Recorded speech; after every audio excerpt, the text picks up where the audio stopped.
각포랑 서머빌이 나옵니다. 토트넘 팬들은 각포가 오게 된다고 하면 좀 기겁할 것 같긴 해요. 워낙에 여론이 좋지 않고 지난 시즌 오히려 꺾인 모습을 보여줬기 때문에 대부분의 팬들이 아니라 한 90% 이상이 반대하지 않을까. 그리고 서머빌의 경우에는 뭔가 아쉽다. 호날리랑 마테스 페르난데스를 데려왔는데 서머빌 지난해 후반기에 엄청 뜨거운 건 맞지만 시즌 전체로 봤을 때 이 선수가 맞을까 하는 우려도 있거든요. 저는 두 선수 모두 충분히 이해할 수 있습니다. 그렇게까지 나쁜 방향은 아니에요. 하지만 보완해야 될 점도 있다. 그래서 이번 이적 시장 방향성만 보게 된다면 둘 모두 합리적이긴 합니다. 득점감으로 쓰일 수 있는 99년생, 01년생이면서 프리미어리그 적응에 대한 걱정이 전혀 존재하지 않습니다. 특히나 두 선수 모두 1선에서의 수비에 능합니다. 앞서 말한 레앙과 달리 두 선수는 1선에서부터 강력하게 압박을 하고 정말 위아래로 열심히 뛰는 선수 중 하나입니다. 각포의 경우에는 위르겐 클롭 아래서도 뛰었고 아르네 슬롯 아래서도 수비를 열심히 했거든요. 그 능력이 없으면 두 감독은 애초에 선발 라인업에 넣질 않습니다. 근데 서머빌의 경우에는 진짜 그런가 생각할 수 있거든요. 근데 서머빌도 인터셉트, 태클 이런 지표들을 보게 되면은 포워드치고 대단히 좋습니다. 조금 작은 사이즈이긴 하나 그런 능력을 갖춘 상태로 데제르비의 코칭을 받는 것과 그런 능력을 갖추지 않은 상태에서 데제르비의 코칭을 받는 것은 전 이런 태도에서 차이가 발생하면서 결과로 이어진다고 보거든요. 개인적으로 두 선수 모두 데제르비 아래에 오게 되면은 그냥 빠르게 수비 압박에 대한 이해도를 갖춘 상태로 임할 것 같습니다. 그런데 두 선수는 완전히 유형 면에서 다릅니다. 코디 각포의 경우에는 스코어러 기질을 갖고 있습니다. 슈팅, 크로스에 능한 자원이고요. 서머빌은 드리블러, 슈팅에 능한 자원입니다. 크로스 빈도가 낮고 크로스 효율이 그렇게 높은 타입이 아닙니다. 슈팅만 두고 보게 되면은 각포가 서머빌보다 몇 등급 높긴 합니다. 물론 특유의 그 매크로 때문에 지적을 많이 받습니다만 원래는 그 매크로도 계속 하더라도 못 막는 각이었거든요. 근데 어느 순간부터는 그 오른발 의존도가 너무 높고 슈팅을 가져가는 속도가 너무 느리다 보니까 예측을 당하게 되면서 지난해에는 정말 효율이 좋지 않았습니다. 반면에 서머빌은 드리블을 통해서 볼을 전진시키고 1대1을 뚫어내는 능력은 좋습니다. 하지만 이 선수도 슈팅과 관련해서 상위권에 있다라는 말을 하기가 좀 어렵습니다. 그 디테일이 좀 떨어지는 선수고 아직까지는 더 보완해줘야 되는 선수로 평가를 받거든요. 하지만 지난해 겨울에서부터 시즌 말까지 정말 잘했습니다. 특히 2, 3, 4, 5월 이 기간 동안 서머빌보다 더 좋은 활약을 보인 윙어 하면은 저는 이렇게 쉽게 나오질 않아요. 서머빌이 웨스트햄을 잔류시킬 뻔했습니다. 그만큼 좋은 드리블을 갖고 있기 때문에 충분히 쳐다볼 수 있는 선수 중 하나다. 다만 이 선수의 메이킹 능력은 좀 떨어지는 편이라서 크로스 타이밍, 크로스 질은 좀 바꿔야 되긴 합니다. 그런 걸 생각하면은 스트라이커를 어떤 유형으로 활용하는지에 따라 둘 모두 영입할 수 있는 가능성이 존재합니다. 둘을 다 데려온다가 아니라 둘 중 하나를 영입할 수 있는 그 가능성 그게 있다는 거죠. 제일 간단하게 지난 시즌 각포는 슈팅과 크로스 효율이 정말 급감했습니다. 드리블 능력도 떨어진 건 있지만 그거는 애초에 반대편의 살라 효율이 떨어지게 되고 측면에 있는 레프트백, 라이트백 활용도가 줄어들게 되면서 어쩔 수 없이 드리블도 떨어진 건 있어요. 왜냐면 1대1에 강한 선수가 아닌데 계속 1대1을 마주해야 되는 상황들이 많았거든요. 그래서 그건 당연히 떨어질 수밖에 없던 문제였고요. 제일 큰 문제는 이 슈팅과 크로스 효율이 떨어진 게 문제였습니다. 22-23 시즌 겨울에 리버풀을 왔을 때 후반기에만 이 성적을 냈습니다. 그래서 각포는 다음 시즌 위르겐 클롭 황태자가 될 수 있는 능력을 지니고 있다라는 평가를 받았고요. 23-24 시즌에는 레프트 윙 그리고 미드필더 포지션도 뛰고 펄스나인도 뛰고 오른쪽 윙 온갖 포지션을 다 땜빵을 뛰게 되면서 8골과 5개 도움을 했는데 이때도 그렇게 나쁜 평가를 받지 않았어요. 그 전 시즌 기대했던 것만큼 뽑아내진 못했지만 리그 출전 시간을 보게 되면은 비슷한 효율을 뽑아낸 거거든요. 24-25 시즌 리버풀이 우승하는 시즌에 리그 10골과 4개 도움을 했습니다. 대부분의 득점들이 전반기쯤 나온 걸로 알고요. 후반기 좀 넘어가면서부터는 공격 포인트를 그렇게 막 잘 쌓진 못했습니다. 당시 기대감은 리그 15골 정도를 넣을 수 있을 거라고 생각했는데 막바지에는 그렇게 넣지 못해서 그 효율 자체는 좀 떨어졌다. 하지만 출전 시간으로 보게 되면은 계속 좋아지고 있다라고 말할 수 있었죠. 세 시즌 모두 효율이 크게 다르지 않고 모두 기대할 수 있는 시즌이었습니다. 이걸 기반으로 25-26 시즌 단기 재계약을 박았는데 출전 시간은 2700분 고정 레프트 윙으로 뛴 거죠. 하지만 공격 포인트는 처참하게 됐습니다. 물론 골대를 많이 때려가지고 그런 게 다 들어갔다라고 하면 평가는 달라졌겠지만 경기를 보신 분들은 알지만 각포의 효율은 급감했습니다. 간단한 수치로 보게 되면은 기대 득점 대비 조금 득점을 못했죠. 하지만 이런 기대 득점 기반으로 슈팅을 다 얘기하기에는 저는 좀 부족하다고 보고요. 각포가 어떤 경기력을 보였는지 보고 싶다면은 리그 경기에서 슈팅을 제일 많이 했는데 득점을 못한 경기 그걸 하이라이트 아니면은 풀경기 하나만 보셔도 왜 지난 시즌 그렇게 이렇게 망했다는 평가를 받았는지 알 수 있을 거라 봅니다. 이 효율을 올리지 못하면은 토트넘에 가서도 굉장히 힘들 겁니다. 기존의 각포가 갖고 있던 효율은 박스 안에서의 마무리 좋고 그리고 매크로에서의 효율이 좋아가지고 크로스도 대단히 좋았어요. 슈팅만이 아니라 이 타이밍에서 이 크로스가 나와? 이 타이밍에서 이 슈팅이 나와? 이런 기대감으로 보는 게 각포였거든요. 애초에 1대1은 그렇게 강하지 않았음에도 그런 종합적인 부분들이 지난해 다 급감을 하게 되면서 이게 팀의 문제인지 개인의 문제인지 이것을 잘 구분해야만 합니다. 데제르비가 각포를 데려오게 된다면은 라이트윙, 라이트백에서의 메이킹 1대1을 기반으로 각포와 스트라이커 득점 시너지를 기대할 확률이 높다. 정확히는 24-25 시즌 살라가 우측에서 1대1에서 돌파를 해주면서 역크로스를 날렸을 때 각포가 그 박스 안에서 마무리해준 그런 패턴을 기대할 수 있습니다. 쿠두스, 클루셉스키, 포로 이런 선수들이 사실 좋지 않습니까? 메이킹도 좋고 물론 본인이 득점도 할 수 있는데 특히나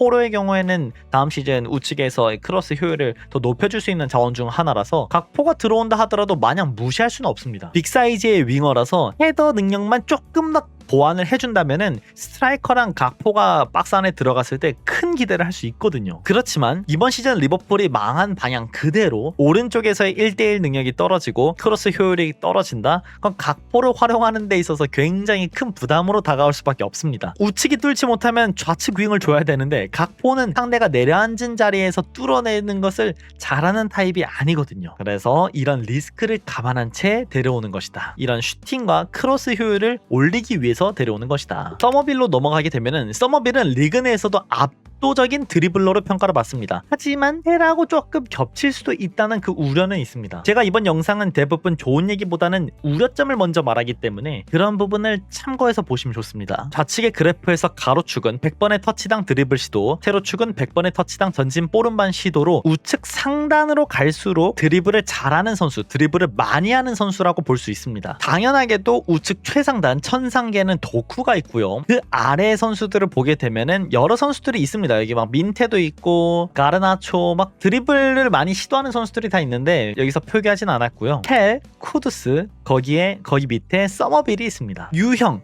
이 선수들이 갖고 있는 드리블 시도 그 빈도만 두고 본다면은 서머빌하고 텔하고 쿠두스는 약간 겹치긴 합니다. 특히나 동 포지션으로 보게 되면은 텔하고 서머빌의 방향성이 조금은 비슷합니다. 텔도 박스 안에서 슈팅으로 득점을 가져갈 수 있는 선수인데 서머빌 또한 안쪽으로 좁히면서 박스 안에서 슈팅 마무리를 하는 그 기질을 갖고 있거든요. 그래서 텔하고 서머빌이 겹친다라는 판단을 하면은 솔직히 서머빌을 비드하는 게 마냥 좋지는 않다. 왜냐면 텔을 키우는 게 나을 수 있거든요. 다른 유형을 데려와서 레프트 윙에서 텔하고 다른 유형 이렇게 둘을 가져가는 게 낫지 오도베로와 함께 텔하고 서머빌을 동시에 둔다는 것은 현재 더 잘하고 있는 선수랑 앞으로 잘할 것 같은 선수 그렇게 같은 유형으로 묶어버린 거라서 고민이 약간 생길 수는 있습니다. 하지만 또 장점으로 얘기하면은 서머빌은 리그 내에서도 드리블 능력이 정말 좋은 선수 중 하나로 평가를 받습니다. 괜히 맨체스터 유나이티드 그리고 리버풀도 간간히 링크가 뜨고 첼시도 가끔 나오는 게 아닙니다. 만약 데제르비가 텔을 서머빌과 흡사한 유형 비슷한 방향성으로 봤다면은 전 개인적으로 서머빌을 데려오는 게 맞을까? 이런 의문점이 있습니다. 득점감으로 서머빌을 쓰는 건 좋지만 텔을 쓰는 데 있어서는 한계점이 좀 발생하거든요. 그리고 다음 시즌 오도베르도 쓰겠다고 하면은 오도베르, 텔, 서머빌 좌측에서의 느낌이 너무 비슷해요. 결이 상당히 비슷하기 때문에 당장 다음 시즌만이 아니라 다다음 시즌을 다 고려했을 때 서머빌이 잘한다? 그럼 텔을 내쳐야 될 수도 있고요. 텔이 갑자기 너무 잘한다? 서머빌이 필요 없어질 수도 있고요. 그렇다 보니까 대부분의 팀들은 윙어를 데리고 있다 하더라도 약간 성향이 다른 선수들로 배치를 하거든요. 그래서 이런 흐름으로 봤을 때는 서머빌을 정말 선호할까? 의문은 좀 있습니다. 그리고 이 두 선수의 주급을 한번 보겠습니다. 여기서 각포가 정말 욕을 먹을 수밖에 없는데요. 99년생의 각포는 현 리버풀에서 약 25만 파운드를 받고 있다고 추정되고 있습니다. 25만 파운드까지 안 갔을 수도 있어요. 20만 파운드에다가 인센티브를 받았을 수도 있는데 그런데 한 25만 파운드 언저리는 진짜 받았을 것 같아요. 리버풀이 지금과 같이 12만 파운드 정도를 주다가 다음에 올릴 때 무조건 25만 파운드 언저리를 주거든요. 그래서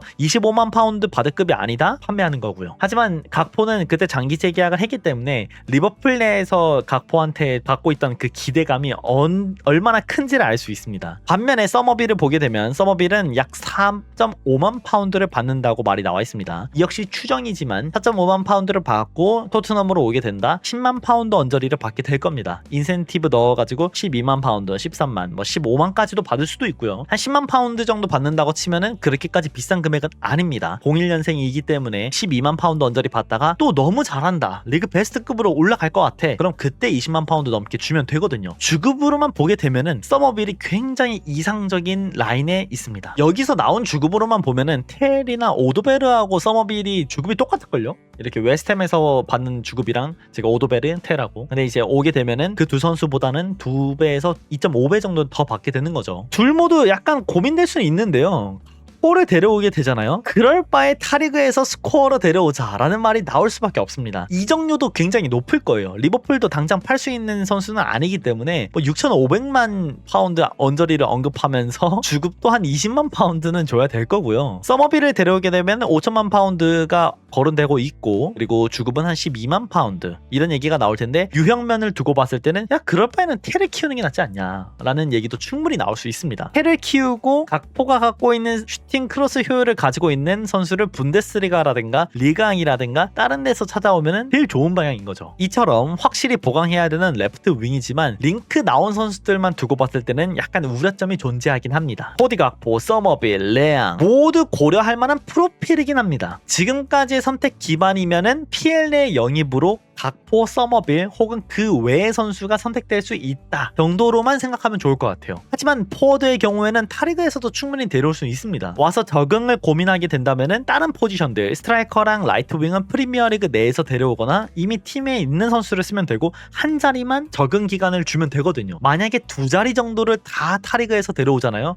그럼 사고 날 수 있습니다. 레앙을 데려온다면은 당연히 성실한 수비와 압박을 갖춘 타입의 스트라이커가 필요하고요. 레앙의 슈팅 볼륨을 이해하며 헌신하는 타입이 있어야 됩니다. 레앙은 본인이 슈팅 마무리를 가져가야 되는 선수이기 때문에 9번에 있는 선수가 욕심을 부리겠다는 마음이 있으면 충돌할 확률이 높습니다. 수비는 사람의 성격을 말하고 그 성격은 동료를 위하는 마음이라고 생각을 합니다. 레앙은 조금 더 이기적일 필요가 있다고 생각을 해요. 그래야 본인이 압박을 받는 상황에서 결정적인 득점이나 어시스트를 할 수 있거든요. 어쩔 수 없어요. 슈퍼스타는 어쩔 수가 없다고 생각이 듭니다. 그런데 현재 토트넘이 데리고 있는 스트라이커들이 정말 이런 헌신, 성실한 수비 압박을 이해하고 있냐라고 물으면은 좀 물음표가 있어서 레앙을 데려오는 게 그렇게 긍정적으로 보이지는 않습니다. 코디 각포의 경우에는 지난 시즌 떨어진 슈팅 크로스 효율을 보완을 해야 되고요. 그 외에는 오히려 주급하고 이적료가 더 고민이 될 것 같아요. 범용성만 두고 본다면은 각포는 진짜 생각보다 나쁜 선수는 아닙니다. 9번 자리도 소화할 수 있고 레프트 윙에 들어가가지고 슈팅 크로스 볼륨만 어느 정도 보여주면은 무난하게 한 시즌 공격 포인트 기대값 뽑아줄 선수거든요. 근데 주급 이적료 생각하면은 이게 맞냐라는 말이 나오죠. 7천만 파운드 언저리를 비드해야 된다? 아마 토트넘 팬들은 기겁을 할 겁니다. 이게 사기당했다라고 말할 것 같거든요. 근데 리버풀 입장에서는 아직 판매할 생각이 없기 때문에 그 정도는 불러야 되고 상당히 골치가 아파질 겁니다. 서머빌의 경우에는 텔과 오도베르의 성장 방향성, 그런 유형면에서 매우 흡사하기 때문에 이 선수를 데려오는 게 맞냐라는 생각을 동시에 가질 수밖에 없어요. 이 선수가 잘하고 텔이 조금 못해가지고 텔을 판매하는 그림도 가져갈 수 있겠지만, 제 생각에 데제르비가 텔을 그렇게까지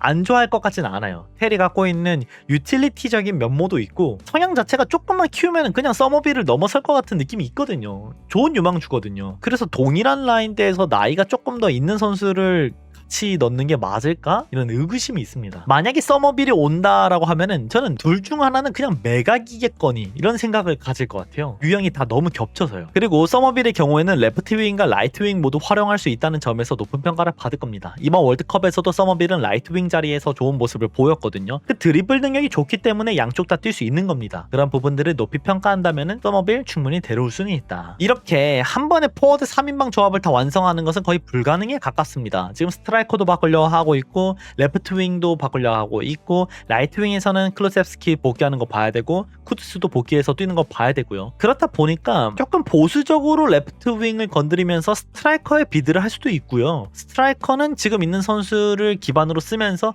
레프트 윙에 힘을 줄 수도 있습니다. 현재 방향성만 두고 봤을 때는 포워드 쪽에서 돈 쓰는 거를 그렇게 걱정하지는 않는 것 같거든요. 데제르비가 원하는 스타일이면은 한 명 정도는 큰 비드를 그냥 해줄 것 같아요. 그래서 이거를 스트라이커 스트라이커에 넣는지 레프트 윙에 넣는지 그런 거를 눈여겨보면 좋을 것 같습니다. 개인적으로 레프트 윙 자리가 강력한 자리는 아니기 때문에 오도베르, 텔 둘 중 한 명을 다음 시즌에 무조건 판매하겠다라는 플랜을 갖고 있다라면은 직전감을 데려와서 쓰는 것도 그렇게 나쁘진 않을 것 같습니다. 하지만 너무 유형이 겹치는 것은 안 좋고요. 중앙하고 측면을 아우를 수 있는 선수가 가장 좋지 않을까 이런 생각은 있습니다. 솔직히 말해서 레앙, 각포, 서머빌 세 선수 모두 약간 탐탁치 않은 느낌은 있습니다. 제가 정말 리버풀 팬이어서가 아니고 거운을 다 빼잖아요. 이적료 주급 다 빼고 당장 다음 시즌 써야 된다라고 하면은 오히려 코디 각포를 택할 수도 있어요. 이 선수가 팀 하나를 다 붕괴시키진 않아요. 왜냐면은 라이트 윙에서 드리블러가 있기 때문에. 그리고 미드필더들의 수비적인 능력이 생각보다 좋고 후방에 있는 센터백하고 레프트백의 기동력도 꽤 괜찮거든요. 그리고 로버트슨하고 각포의 시너지가 생각보다 좋습니다. 지난 시즌 각포가 망하게 된 이유 중 하나도 케르케즈랑 안 맞아서였거든요. 로버트슨이랑 둘은